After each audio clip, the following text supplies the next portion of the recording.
নিজের বই চাণক্য নীতিতে স্বয়ং চাণক্য সব ধরনের সমস্যা থেকে কিভাবে বের হতে হবে সেই নিয়ে সমাধান দিয়েছেন এবং তিনি বলেছেন কিভাবে সঠিক উপায়ে জীবনে বাঁচতে হয়। চাণক্যকে সম্পূর্ণ পৃথিবীর মধ্যে সবচেয়ে বড় চিন্তাবিদ, কূটনৈতিজ্ঞ এবং দার্শনিক বলা হয়ে থাকে।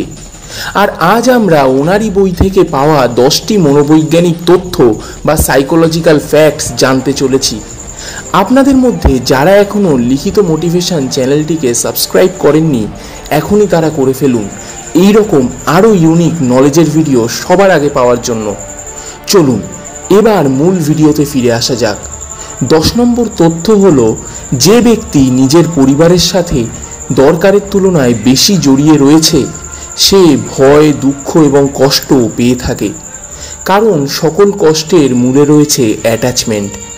এই জন্য প্রত্যেকটা মানুষ যদি খুশি থাকতে চায় তাহলে তাকে অ্যাটাচমেন্টের থেকে দূরে থাকতে হবে। আমাদের সমাজে আমরা সবসময় দেখে থাকব যে প্রাইভেসি বা গোপনীয়তা বিষয়টিকে যতটা সিরিয়াসলি নেওয়া উচিত আমরা ততটা সিরিয়াসলি সেটাকে নিই না। অভিভাবকরা সবসময় জানার চেষ্টা করেন তাদের ছেলেমেয়েরা ঠিক কী করছে, কি খাচ্ছে, কার সাথে কথা বলছে, তাদের মনে এই সময় কি চলছে। সাইকোলজির ভাষায় একে বলে এনমেশমেন্ট। একটা সময় অবধি এটা উচিত, কিন্তু তারপর যদি কোনো মানুষের এরকম আচরণ যদি সবসময় চলতেই থাকে তাহলে তাদের এই অ্যাটাচমেন্ট তাদেরই দুঃখের কারণ হয়ে দাঁড়ায়। কারণ যেসব ব্যক্তিরা তাদের পরিবারের সাথে দরকারের থেকে বেশি জড়িয়ে পড়েন এবং তাদের নিজেদের কোনো জীবন বা শখ থাকে না, তারা অন্যরা ছাড়া বা তাদের পরিবার ছাড়া অসহায় অনুভব করেন এবং ছোট ছোট কথায় দুঃখ পান।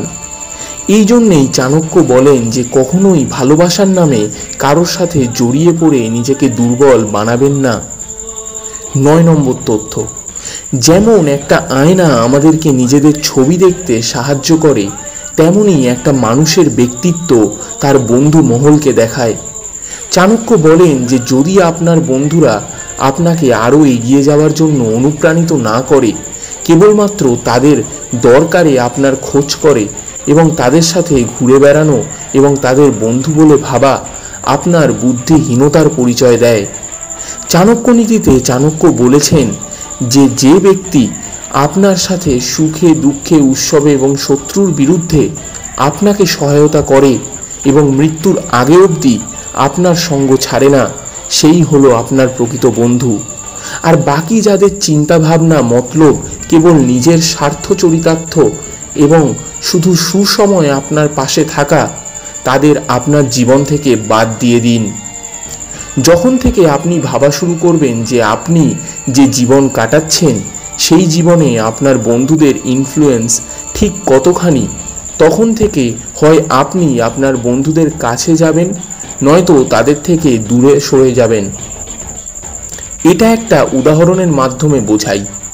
ধরুন দুটো ছেলে রয়েছে, রাম আর শ্যাম। এবার তারা দুজন ভাবা শুরু করলো যে তাদের জীবনে তাদের বন্ধুদের ইনফ্লুয়েন্স বা প্রভাব কতখানি। রাম ভাবলো যে জীবনে প্রথম সিগারেট তার বন্ধু খাইয়েছে, কলেজ বাঙ্ক করে সিনেমা দেখতে নিয়ে গেছে, ফোনে খারাপ খারাপ ভিডিও ভরে দিয়েছে।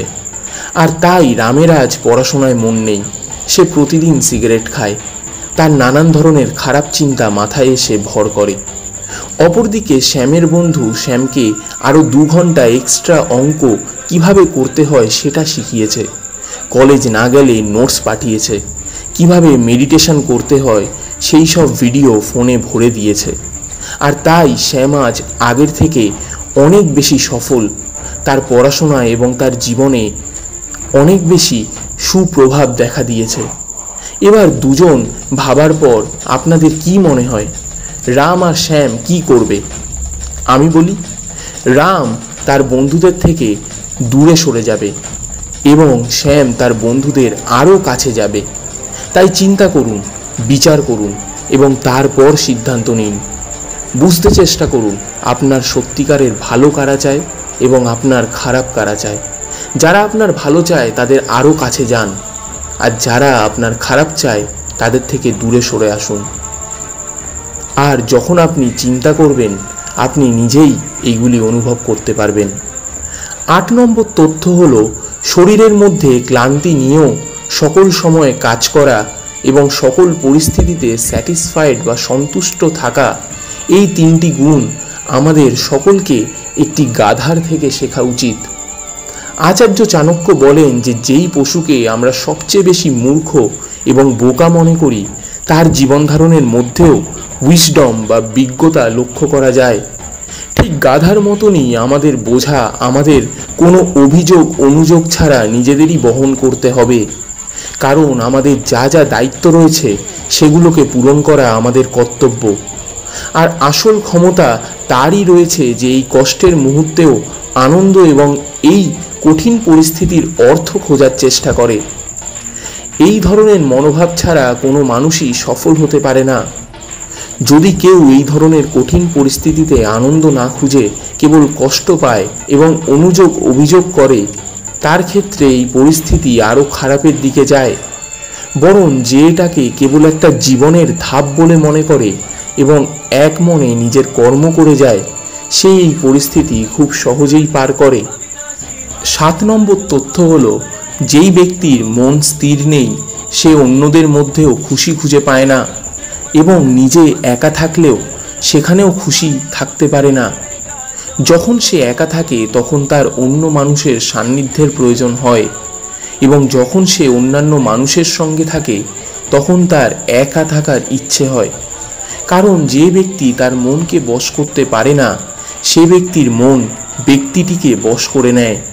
তাই যখন ওই ব্যক্তি অন্য লোকেদের সাথে থাকে তখন সে মন খুলে কথা বলতে পারে না এবং নিজের মনে আসা নানান রকম চিন্তা তাকে অন্যদের কথা মন দিয়ে শুনতেও দেয় না। আর তাই সেই ব্যক্তি কারোর সাথে ভালো সম্পর্ক তৈরি করতে পারে না। আবার অপরদিকে যখন ব্যক্তি একা থাকে তখনও তার মন তাকে নানান রকম স্মৃতি এবং চিন্তায় ডুবিয়ে রাখে এবং সেই স্মৃতি বা চিন্তাগুলির বেশিরভাগই হয় নেতিবাচক বা খারাপ। তাই ধ্যান করে কিংবা সারাদিনের কিছুটা সময় একা নির্জনে বসে মনকে শান্ত করা একান্ত প্রয়োজন। 6 নম্বর তথ্য হলো, ভয়কে নিজের কাছে আসতে দিও না এবং যদি এটা কাছে আসে তাহলে এটার উপর আক্রমণ করো। অর্থাৎ ভয় থেকে দূরে পালিয়ে যেও না, বরং এই ভয়ের সামনে দাঁড়িয়ে এটার মোকাবিলা করো। এখানে আচার্য চাণক্য ভয়ের মুখোমুখি দাঁড়ানোর কথা বলেছেন, কারণ ভয় একটা এমন জিনিস যেটা যদি আমাদের মনে একবার থেকে যায় তাহলে সেটা মন থেকে বের করা খুবই কষ্টসাধ্য এবং সময়ের সাথে সেটা বাড়তেই থাকে এবং এই ধরনের ভয় মস্তিষ্ক প্রসূত। তাই এটা আমাদের জীবনের সকল পরিসরকে প্রভাবিত করে। এখানে একটা উদাহরণ দিই। ধরুন আপনার কারোর সাথে কথা বলতে ইচ্ছে করছে, তাকে আপনার বন্ধু বানাতে ইচ্ছা করছে, কিন্তু সেই সঙ্গে আপনার মনে এটা ভয় আছে যে আপনি এইভাবে সরাসরি তার সাথে কথা বলতে গেলে সেই ব্যক্তি আপনাকে কি ভাববে, যদি আপনাকে খারাপ ভাবে। আর ঠিক এইভাবে আপনি যত দেরি করবেন তত আপনার ভয় বাড়তে থাকবে। তাই যখনই আপনার মনে এই রকম ভয় আসবে তখনই আপনি কাজটা করে নিন। যেমন এক্ষেত্রে গিয়ে তার সাথে কথা বলে নিন। খুব খারাপ হলেও বা কি হবে, আপনাকে সে তো আর খেয়ে নেবে না। 5 নম্বর তথ্য হলো, একটা সুন্দর সুগন্ধি ফুলই যথেষ্ট একটা বাগানের শোভা বাড়ানোর জন্য। ঠিক তেমনই একটা বুদ্ধিমান এবং সুস্থ সক্ষম শিশুই যথেষ্ট একটা পরিবারকে এগিয়ে নিয়ে চলার জন্য। এখানে আচার্য চাণক্য বলেছেন যে একজন বুদ্ধিমান সুস্থ সবল শিশু একটা পরিবারকে এগিয়ে নিয়ে যাওয়ার জন্য যথেষ্ট। অনেকগুলো বাচ্চা অথচ একজনও কাজের নয়, সেক্ষেত্রে কোনো পরিবারই এগোবে না। তাই কৌরবদের শতপুত্রের থেকে কুন্তির পঞ্চপাণ্ডব অনেক গুণ ভালো।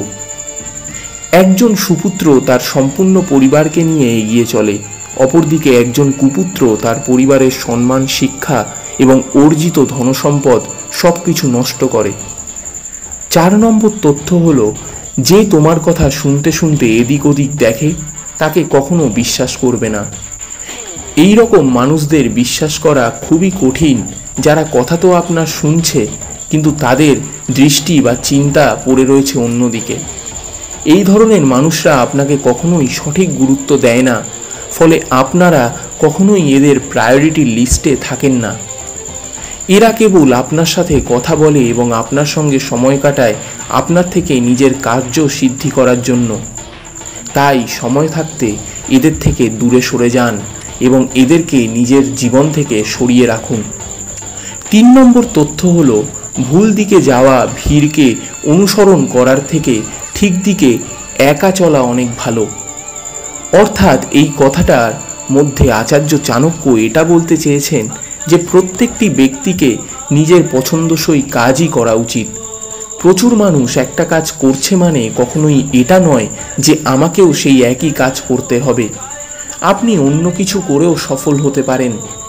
যেই রাস্তায় ভিড় বেশি সেই রাস্তা ধরে গন্তব্যে পৌঁছানো কঠিন, তার থেকে একটু কোনো ফাঁকা রাস্তা ধরে গন্তব্যে পৌঁছানো অপেক্ষাকৃত সহজ।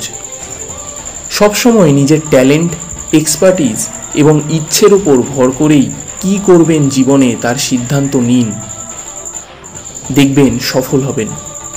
2 নম্বর তথ্য হলো, একজন রাজার মহানতা এতে প্রমাণিত হয় না যে সে কতটা ভালো নিয়মকানুন বানিয়েছে, বরং এতে প্রমাণিত হয় যে সেই রাজা নিজে কতটা সেই নিয়মকানুন মানছে। এটা এই কারণেই আচার্য চাণক্য বলেছেন, কারণ আপনি যদি আপনার নিজের বলা কথা নিজেই না রাখতে পারেন তাহলে আপনার কথা অন্যরা কি করে রাখবে। একজন নেতা তো সেই হয় যে তার নিজের সাথে ততটাই কঠিন হন যতটা অন্যদের সাথে। তাই অন্যদের কিছু বলার আগে নিজের দিকে দেখা উচিত যে আদৌ আপনি কি সেই কাজগুলো ঠিক মতন করছেন যেগুলো আপনি চান অন্যেরা ঠিক মতন করুক। 1 নম্বর বা সর্বশেষ তথ্য হলো, ক্রমে ক্রমে অর্থ সঞ্চয় করবে, বিদ্যাও ধীরে ধীরে অর্জন করবে, আর পর্বতও পার করবে ক্রমিক চেষ্টায়। এইভাবে ধর্ম, কাম আর দৈহিক ব্যায়ামও ক্রমশ সাধন করতে হয়। চাণক্য আমাদের বলছেন যে ধীরে ধীরে এগোলেও কিভাবে নিজের লক্ষ্য পূরণ করা যায়। ইংরেজিতে একটা কথা রয়েছে যে slow but steady wins the race, অর্থাৎ ধীর কিন্তু সর্বদা চলমান ব্যক্তি প্রতিযোগিতায় বিজয়ী হয়। তাই আমাদের একদিনে বা কিছুক্ষণের জন্য খুব কাজ না করে বরং একটু একটু করে সবসময় কাজ করতে হবে। এর ফলে আমরা আমাদের লক্ষ্যবস্তু নির্দিষ্ট সময়ে ঠিকই অর্জন করতে পারব। আশা করি আপনাদের চাণক্যের নীতি থেকে নেওয়া এই 10টি মনস্তাত্ত্বিক জ্ঞান সম্বন্ধে ধারণা স্পষ্ট হয়েছে।